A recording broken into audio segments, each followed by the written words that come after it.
कहानी की शुरुआत होती है साउथ अटलांटिक ओशन के बीचों बीच, जहां एक्सप्लोरर्स का एक ग्रुप एक जहाज पे जा रहा होता है। उस जहाज पे डेविड नाम का एक वेदर ऑफिसर था जो मौसम का हाल चाल बताता था। वो सब समंदर के बिल्कुल बीच में बने एक आइलैंड की तरफ जा रहे थे। सरकार ने डेविड को वहां इसलिए भेजा था ताकि वो उस आइलैंड के बदलते मौसम पे नजर रख सके। डेविड को मौसम का डेटा इकट्ठा करने के लिए वहां करीब 1 साल रुकना था और पूरा साल डेटा कलेक्ट करने के बाद उसे वापस आना था। डेविड को अपने साथ 1 साल का खाना पीना और सारा जरूरी साजो सामान दिया गया था। कई दिनों के सफर के बाद आखिरकार वो उस आइलैंड पे पहुंच ही गए। वो बोट से उतरे और आइलैंड पे कदम रखा। भाई, वो आइलैंड एकदम सुनसान था। मतलब वहां एक परिंदा भी नजर नहीं आ रहा था। उस आइलैंड पे बस एक लाइट हाउस था और एक छोटा सा मकान जहां डेविड को रहना था, क्योंकि इससे पहले भी रॉबर्ट नाम का एक वेदर ऑफिसर यहीं रहता था। पर अब उसकी ड्यूटी का टाइम पूरा हो चुका था। वो 1 साल तक उस आइलैंड पे अकेले रहा और उसने मौसम का डेटा कलेक्ट किया। अब उसकी जगह डेविड पूरे साल मौसम का डेटा कलेक्ट करने के लिए यहां रहेगा और रॉबर्ट पुराने ऑफिसर वाले जहाज से वापस चला जाएगा। लेकिन जब पूरी टीम ने उस घर का चक्कर लगाया तो भाई सबके होश उड़ गए, क्योंकि वहां किसी बंदे के होने का नामो निशान तक नहीं था।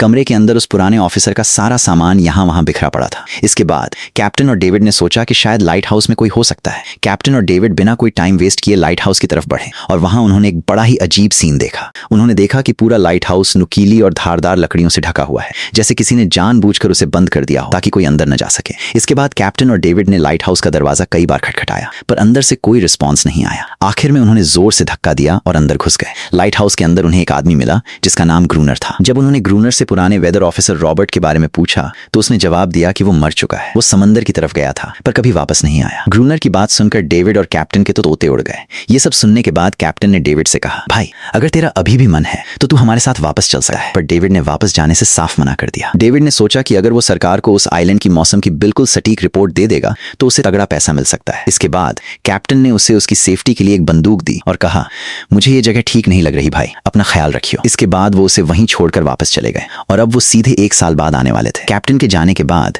डेविड ने घर को थोड़ा सेट किया, रहने लायक बनाया। रात होने पे उसे दराज में एक डायरी मिली जो पुराने वेदर ऑफिसर रॉबर्ट की थी। उस डायरी में आइलैंड के बारे में बहुत सारी बातें लिखी हुई थी। डायरी में किसी रहस्यमयी जीव के बारे में भी कुछ चीजें लिखी थीं, पर सब कुछ साफ साफ नहीं था। कुछ बातें अधूरी थीं। डेविड ने एक एक लाइन बड़े ध्यान से पढ़ी। उस डायरी में कुछ अजीब से जानवरों के स्केच भी बने हुए थे। डेविड को समझ नहीं आया कि उसने ऐसी तस्वीरें क्यों बनाई थी। शायद वो अकेला था तो टाइम पास के लिए ऐसा कर दिया होगा। डायरी के एक पेज पे पुराने ऑफिसर की वाइफ की फोटो भी थी। डेविड उस डायरी को पढ़ते पढ़ते थक गया और धीरे धीरे उसकी आंखें बंद होने लगीं। अगली सुबह डेविड ने मौसम का डेटा कलेक्ट करना शुरू किया, पर जैसे ही वो समंदर के पास पहुंचा उसके कदम रुक गए। उसने देखा कि चट्टानों के बीच कुछ पत्थर बड़े अजीब तरीके से सजा कर रखे हुए थे और उनके बीच में शेल सीपियां रखी हुई थी, एक बड़े ही अजीब पैटर्न में। डेविड ने सोचा कि शायद ये काम ग्रूनर का होगा। ये सोचकर वो अपने काम में लग गया। काम करते करते जब उसने दूर से लाइट हाउस की तरफ देखा तो उसे ग्रूनर के साथ एक और बंदा दिखाई दिया, पर जैसे ही उसने पलक झपकाई वो गायब हो गया। डेविड ने उसे दोबारा देखने की कोशिश की, पर फिर उसे लगा कि शायद ये उसका वहम था। रात को डेविड अपने काम में बिजी था, तभी दरवाजे पे खटखट हुई। उसे लगा कि शायद ग्रूनर होगा। डेविड ने उसका नाम पुकारा पर उसे कोई जवाब नहीं मिला।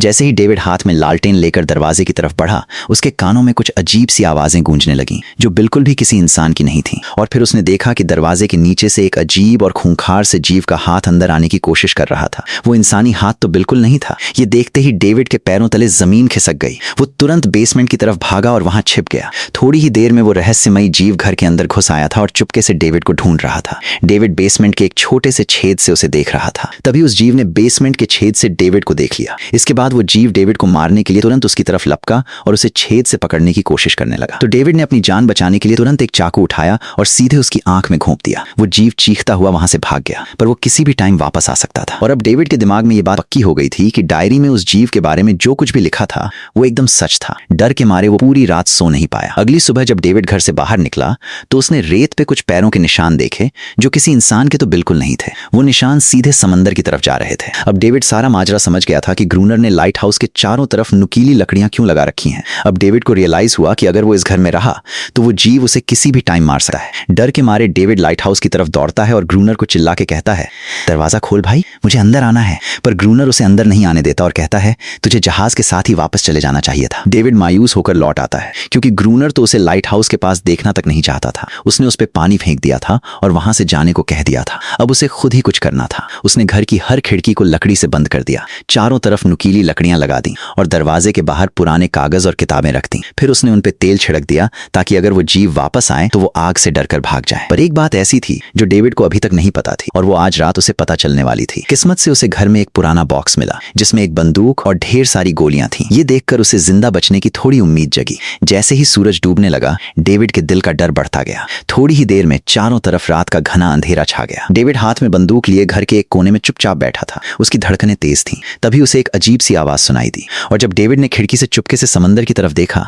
तो भाई मानो उसके पैरों तले जमीन ही निकल गई। उसने देखा कि कोई एक नहीं बल्कि वैसे कई सारे अजीब और भयानक जीव पानी से निकलकर उसकी तरफ बढ़ रहे थे। थोड़ी ही देर में वो सब इकट्ठा हो गए और कमरे का दरवाजा तोड़ने की कोशिश करने लगे। डेविड ने तुरंत फायरिंग शुरू कर दी, जिससे कुछ जीव वहीं ढेर हो गए। डेविड ने सोचा था कि गोली की आवाज सुनकर वो डर के मारे भाग जाएंगे, पर अपने साथियों को मरता देख वो और ज्यादा भड़क गए। तब डेविड ने उन कागजों और पुरानी किताबों में आग लगा दी जो उसने दरवाजे के बाहर रखी थी। आग देखकर वो जीव डर के मारे वापस समंदर में भाग गए, पर अब वही आग डेविड के घर तक पहुंच चुकी थी। घर के दरवाजे ने आग पकड़ ली थी और वो धीरे धीरे फैलने लगी थी, क्योंकि पूरा घर लकड़ी का बना था। डेविड ने तुरंत खुद को एक चादर में लपेटा और अपनी जान बचाकर बाहर भागा, और जब वो बाहर आया तो लाइट हाउस के पास एक बड़े से पत्थर के पीछे छिप गया। जीवों पे गोली चलाते वक्त डेविड के हाथ में भी एक गहरा जख्म हो गया था। तभी अचानक जोरदार बारिश शुरू हो गई। आग धीरे धीरे बुझने लगी, पर पूरी रात बारिश होने के बाद भी डेविड सुबह तक अपने घर को बचा नहीं पाया। पूरा घर जलकर खाक हो चुका था। अब अगर डेविड को जिंदा रहना था तो उसे लाइट हाउस में ही पनाह लेनी पड़ेगी। उसने अपनी राइफल उठाई और लाइट हाउस के पास पत्थरों के बीच छिप गया और ग्रूनर के पानी भरने के लिए बाहर आने का वेट करने लगा।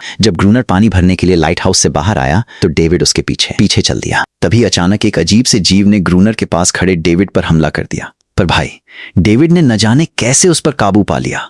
वो जीव असल में ग्रूनर का रक्षक था। जब डेविड उसे गोली मारने ही वाला था, ग्रूनर ने तुरंत उसे रोका और चिल्लाया, रुक जाओ, ये मेरा पालतू है। डेविड ने गोली नहीं चलाई और मौके का फायदा उठाते हुए ग्रूनर के सामने एक शर्त रख दी, अगर इस जीव को जिंदा देखना चाहते हो तो मुझे इस लाइट हाउस में रहने दो, नहीं तो मैं इसे यहीं ढेर कर दूंगा। ग्रूनर मान गया, क्योंकि डेविड के पास अच्छा खासा खाना और बारूद था। शाम होने से पहले दोनों बचा कुचा खाना समेटकर लाइट हाउस लौट आए और रात को आराम से सो गए। एक जादुई सुबह और ग्रूनर का सच। अगली सुबह वो जीव चुपचाप डेविड का हाथ चाट रहा था। जब डेविड की आंख खुली तो उसने देखा कि इस जीव के चाटने से उसका घाव पूरी तरह ठीक हो चुका था। डेविड ये सब देखकर हक्का बक्का रह गया। अब वो ग्रूनर से उस जीव के बारे में और जानना चाहता था। वो इस बात को पूरी दुनिया के सामने लाना चाहता था, क्योंकि यह किसी जादू से कम नहीं था। डेविड ने सोचा, अगर ये जीव दुनिया के सामने आ गया तो मैं और ग्रूनर रातों रात अमीर और मशहूर हो जाएंगे।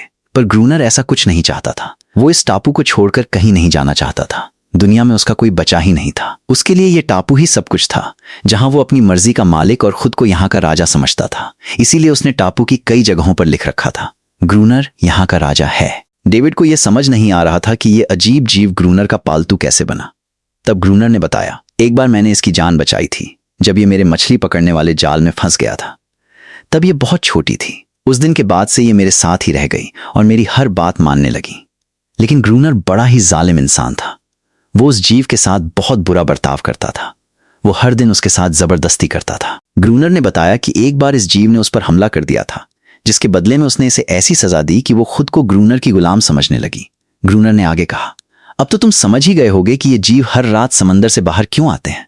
वो सब इसे ग्रूनर के चंगुल से छुड़ाकर वापस ले जाने आते हैं। पर ग्रूनर ऐसा होने नहीं देता था। ये जीव दिन के उजाले में हमला नहीं कर सकते थे, क्योंकि सूरज की रोशनी से इनकी त्वचा जलने लगती थी। डेविड अब यहाँ एक पल भी नहीं रुकना चाहता था। वो किसी भी तरह इस टापू से अपनी जान छुड़ाकर भागना चाहता था। खैर, शाम हो गई और ग्रूनर ने उसे बंदूक के साथ तैयार रहने को कहा, क्योंकि वे जीव कभी भी हमला कर सकते थे। ग्रूनर लाइट हाउस की बत्ती चालू करने गया और देखते ही देखते समंदर से भारी तादाद में वो जीव बाहर निकल आए। वे लाइट हाउस की तरफ बढ़ रहे थे। ग्रूनर लगातार उन पर गोलियां बरसा रहा था, लेकिन डेविड बुरी तरह डर गया। वो डर के मारे लाइट हाउस के अंदर की तरफ भागने लगा। ग्रूनर उसे बार बार टोकता रहा, पर डेविड चुपचाप एक कोने में दुबक कर बैठ गया और थोड़ी ही देर में बेहोश हो गया। ग्रूनर पूरी रात अकेले उन जीवों से लड़ता रहा। अगली सुबह ग्रूनर ने गुस्से में डेविड के मुंह पर पानी फेंककर उसे जगाया और बोला, अगर जिंदा रहना है तो इन्हें मारना पड़ेगा, नहीं तो लाइट हाउस से बाहर फेंक दूंगा। और हाँ, अब से तुम्हें मेरी हर बात माननी होगी।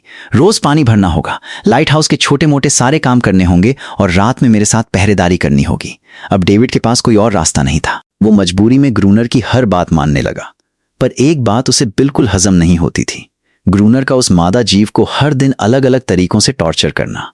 रात को दोनों फिर पहरेदारी के लिए तैयार हुए और जीव फिर से समंदर से बाहर आ गए। पर आज डेविड डरा नहीं। उसने सीधे फायरिंग शुरू कर दी। लेकिन आज ग्रूनर ने एक तगड़ी चाल चली। उसने डेविड को बाहर ही छोड़ दिया और लाइट हाउस का दरवाजा अंदर से बंद कर लिया, ताकि डेविड खुद लड़ना सीख सके। पूरी रात डेविड अकेले लड़ता रहा और सुबह हो गई। सुबह ग्रूनर ने देखा कि डेविड लाइट हाउस के दरवाजे के बाहर खून से लथपथ पड़ा था, पर अब वो इन जीवों से लड़ना सीख चुका था। इसी तरह समय बीतता गया। रात को जीवों से लड़ना और दिन भर ग्रूनर के लाइट हाउस की देखरेख करना। ये टापू अब उसके लिए एक जेल बन चुका था। वो हर वक्त यही सोचता रहता कि कब वो यहां से निकलकर आजादी की सांस लेगा। वक्त के साथ डेविड की उस मादा जीव से एक अनोखी दोस्ती हो गई। डेविड को अब उसके लिए बुरा लगने लगा था।